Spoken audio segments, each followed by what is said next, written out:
And she'll say, you hadn't taught that before. I said, I teach it every seminar. You were in trance.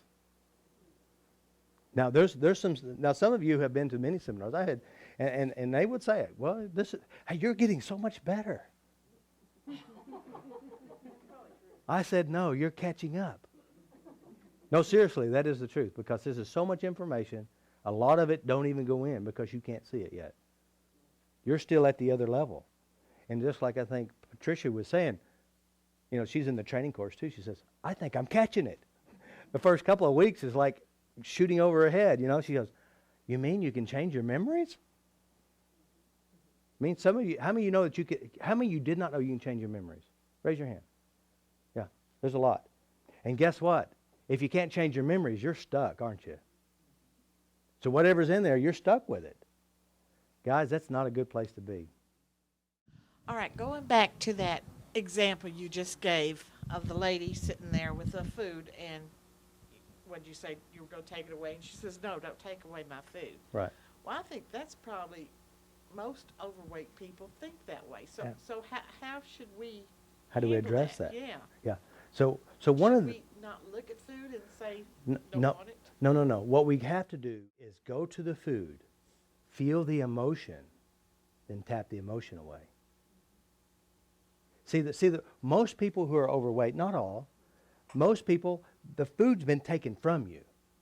You've been controlled by food, you've been manipulated by food, and now you're coming to see me and I say, hey, let's tap on your food. Guess what program you're going to use? Don't take my food away again. You see it? So again, it's that emotion of that. See, the deal is, I'm not taking anything away. I'm going to give you more choices. But see, before you only had one choice, and you're going to eat every dadgum bit of it. Do you have to know who that emotion came from or anything? No. What you have to know is how you know you have it. All you have to do is say, man, I feel it right here in my chest. I feel it in my head. I feel it all through my body. I feel it when I look at potatoes. Like with Linda, she said it was that feeling that I had a little bit of control. It wasn't really anything else but that feeling of no control, and then also the feeling of being controlled at the same time. The part about changing your memory, I mean, aren't you lying to yourself then if you're changing a memory from what it really happened? Yeah. Well, that's a good question or statement. Here's interesting. It's not real anymore anyway. It did happen, but it's not happening. Here's the amazing thing. When you go back to a bad memory and you replay it, it feels as if it's replaying again. You're there again. Isn't that true? Mm-hmm. But it's not true. You're not 5 years old. You're not here last week. And so the problem is that you recorded something that isn't beneficial. And oftentimes it's from a distorted point of view. The problem is that you don't really remember a lot of the good ones, but you only held on to all the bad ones. Mm-hmm. That's what we've done. And so then you start creating an identity to something that isn't true anymore, but you feel as if it were true, and you start to operate from it as if it were true, which only makes you stuck into something you really don't want in the first place. So the question is, what is real? This is the key. What is real? Right now. So right now is real, and you can make this right now a good right now or a bad right now by what you do right now. Does that make sense? Mm-hmm. See, the deal is you don't want to fall in love with the bad that used to be a long time ago that isn't real. Okay, so do you see people that seems to be all they remember is the bad? Absolutely. And you know what? And I'm thinking, how can everything will be a lie then. Anybody want to improve their memory? Raise your hand. Mm-hmm. Raise your hand if you want to improve your memory. What do you mean improve? Improve. Make your memory better. Why would you want to make it better if you think that that stuff is real and permanent, too? I mean, we think that stuff is permanent. We think it's unchangeable, but it's not. And the problem is that we record and hold on to what isn't good. I think one of the things that I had to wrestle with, similar to what you're talking about, is I had to use the word real versus true, because something that happened was true. It truly happened.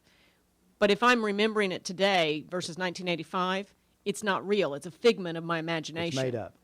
Therefore, I can't argue with whether it's a lie or the truth because I'm just debating whether it's real or unreal. Right. And it's not real. Right. I mean, when I close my eyes and go someplace else, even though I'm sitting here, wherever I'm at in my head is not real. Right? Where I'm at right here is real. I had an experience last night where somebody proposed to me a project that was seemingly in my head too big to be true or too good to be true. It also represented some change. I was going to have to change the job I have right now in order to make room for this project. And the weirdest thing happened, and there was a little bit of conflict in terms of what I was proposing versus what they wanted. It's kind of like a room design. And what they'd asked for and what I proposed to them would not only meet what they wanted, but it'd give them a whole lot more utility. And yet they kept wanting to come back to like the basic thing. I was like, why would you want that when you could have this for the same amount of money? Well, when I left there, all of a sudden I got very teary-eyed and I got very sad. And I told my partner, he said, well, where do you want to go to dinner? And I said, man, you know what I've got a craving for? Charleston's, roasted chicken, mashed potatoes, and broccoli. And he's like, really? And I said, yeah, comfort food. And he said, well, let's go to the new Pro Bono Grill. And I said, I've never been to the Pro Bono Grill. I know, let's go explore a new place. No, I want something comfort. Now, I couldn't put it all together last night. It took me until this morning to kind of get it all together. Well, by the time we got home, I was in full-fledged tears. And the only thing my head went to was I miss my son because my son's been gone for about 4 days because I couldn't identify what it was all about. Well, I finally figured out that I was deathly afraid of the change.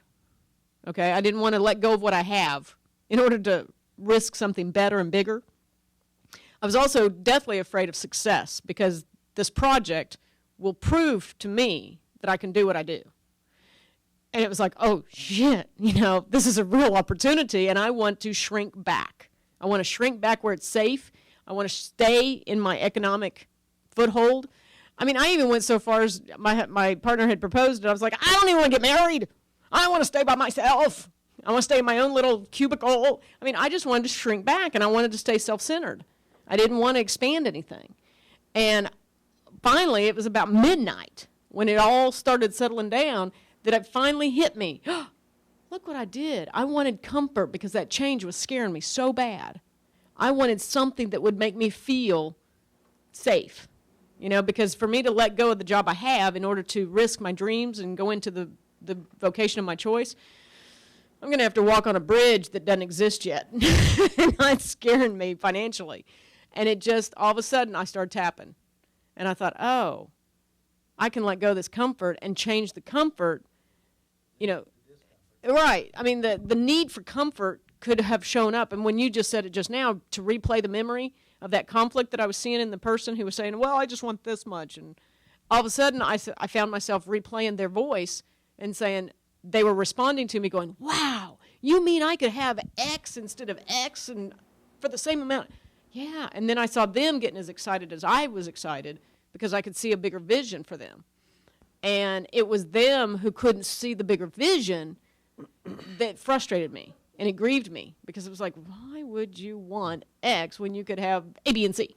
Mm-hmm. And that's what you're saying. Why would I want chocolate when I could have all these other options? All the freedom. But see, then I realized that I get overwhelmed, or I tell myself, well, too many options will overwhelm me. So I had to tap that out. I've been coming to the seminars for close to, 4 years? And one thing that you said is like, what's the truth? And you can change your mind on the truth. I came to the seminar on a Tuesday, and I weighed 267. That was the truth. But I told myself in my mind, I'm worthless, I'm unattractive, I'm not this, I'm not that. The next week when the same 267, I changed my mind. Well, at least it's not 367. It's 267. And they make attractive clothes for a woman of 267. And I'm pretty, and I'm smart, and I got so much more going, and I'm helpful, and I'm outgoing, and I'm well-spoken. And I just started telling myself all the good things about myself, but without losing a pound. I changed, and I tell the story, other people bought into it before I even lost any weight. I'm a teacher, my students, oh, you look so pretty today, and I hadn't lost very much weight at all, if any. But as soon as I changed my mind about who I was and what I was without losing a pound, just by wearing more attractive clothes, or, you know, just standing up taller, or not shrinking away. Everybody Investing. started buying into it. Oh, your hair looks really pretty. Oh, you really look nice in that outfit. Oh, you really look nice today, you know, or, oh, are you turning into a diva?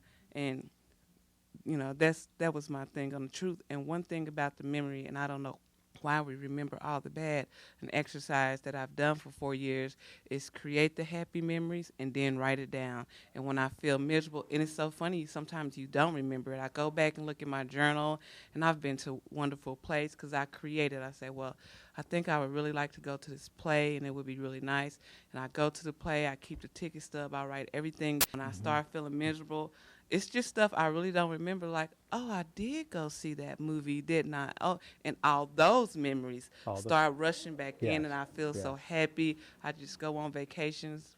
If I see something I'm attracted to, I don't give a million reasons why I can't do it. I just do it because it'll make me happy, and then I make record of it. And then if I get into a rut to where I'm feeling miserable, I look in my happy memory journal and remember all the wonderful things I've done. And you know, even if someone says something wonderful, like a little student today, he said, "Are you a teacher at this school?" I said, "Yes, I am." He said, "You look 19 years old." Oh, I wrote that down. I had a memory that I worked with Robert on when I was 5 years old, and it always felt very disempowering, and left me feeling very unprotected.